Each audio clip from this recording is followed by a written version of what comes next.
The alert arrived at 0600 hours, brief, emotionless, and unforgiving, just like everything else aboard Deep Space Station Artemis 7.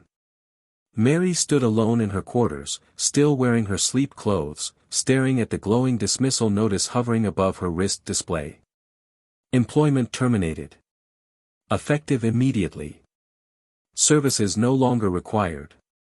Station Commander Oreo Vale. 11 years. 11 years of her life poured into Artemis 7. 11 years spent maintaining flawless navigation systems, ensuring every incoming vessel docked safely, and treating the station like her second home. 11 years of double shifts, skipped celebrations, and sacrifices that now meant nothing, ended by a sterile digital message. Her hands shook as she pulled on her flight suit for what she knew would be the final time. The red stripes on her sleeves, each one marking 2 years of outstanding service, felt like mockery now. She'd earned those stripes under Oreo's command, back when he noticed dedication, back before spreadsheets and efficiency metrics became his only priorities. The walk to the commander's office felt unusually long. Crew members she had worked beside for years suddenly found reasons to look away. Word traveled fast in a sealed metal station. By the time she reached Oreo's door, everyone already knew. Oreo didn't rise when she entered. He barely glanced up from his datapad, dark eyes scanning reports with mechanical focus. Over the past 2 years since his promotion, he had changed. The warmth that once defined him had been replaced by calculation and detachment. "Mary," he said flatly. "I assume you received the notice." 11 years, Oreo, she replied, keeping her voice steady despite the anger tightening her chest.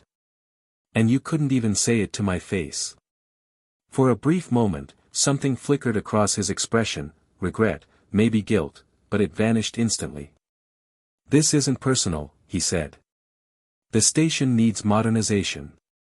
I've selected someone better aligned with our future direction. Lieutenant Chen from Mars Academy. Younger. Recently trained. More familiar with current systems." "More familiar?" Mary snapped. "I designed half those systems. I adapted them specifically for Artemis 7's position near the asteroid field." "Chen won't understand." "He'll learn," Oreo cut in. "And he costs half your salary. Fleet Command demands budget reductions. I'm making necessary decisions." His words sounded rehearsed. Empty. The mentor she once trusted was gone. In his place stood a bureaucrat wearing a commander's insignia. "You're making a mistake," Mary said quietly. "Pack your belongings," he replied. "The supply shuttle departs at 1400. He turned back to his datapad. Mary left without another word. She spent her remaining hours where she had always belonged, the navigation center, guiding Lieutenant Chen through the station systems. He was capable, she admitted, but rigid. He followed manuals line by line, lacking instinct or awareness of how Artemis 7 truly moved through space. He didn't understand that the station wasn't just metal and code. It had rhythms. Habits. It demanded intuition as much as technical skill. By midday, her quarters were packed. 11 years reduced to 3 cargo containers. She lifted the final bag when the station-wide alarm erupted.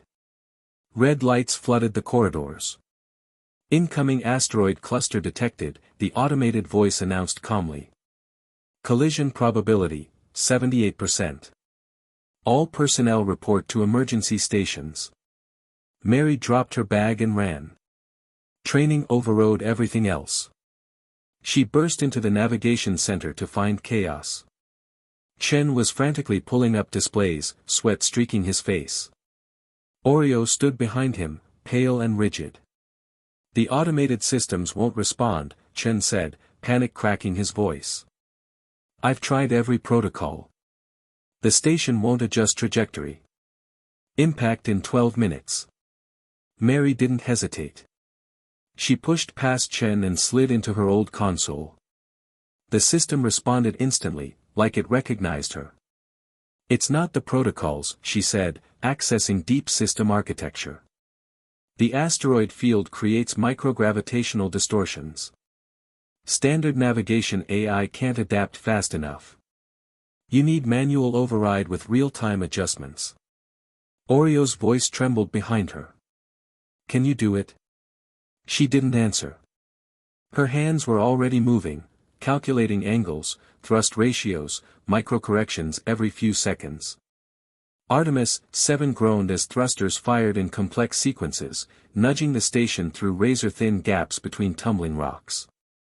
7 minutes. 5. 3. A massive asteroid, twice the station's size, slid past the observation deck so close crew members could see frozen crystals glittering on its surface. Then it was gone. Silence. The danger had passed.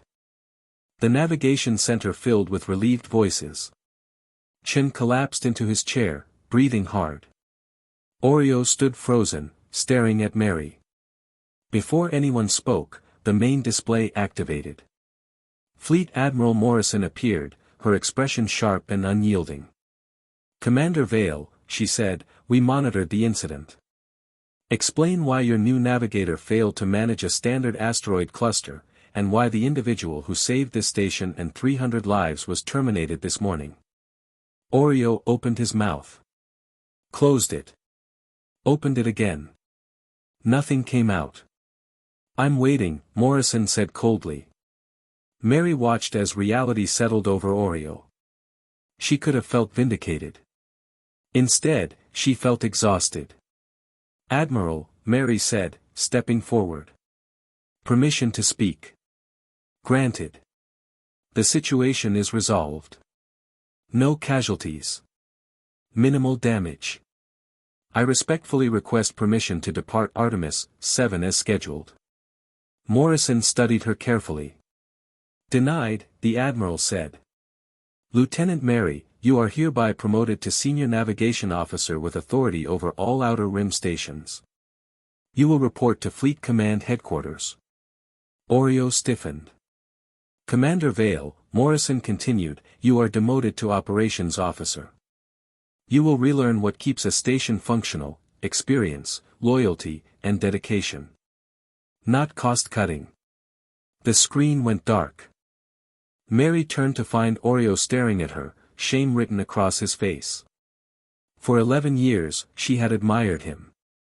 Now she saw him clearly, not a mentor, not even a rival, just a man who had forgotten what truly mattered. "Goodbye, Oreo," she said softly. She walked out of the navigation center toward a future she hadn't expected. Behind her, Artemis 7 hummed steadily, saved by the very person someone believed was replaceable.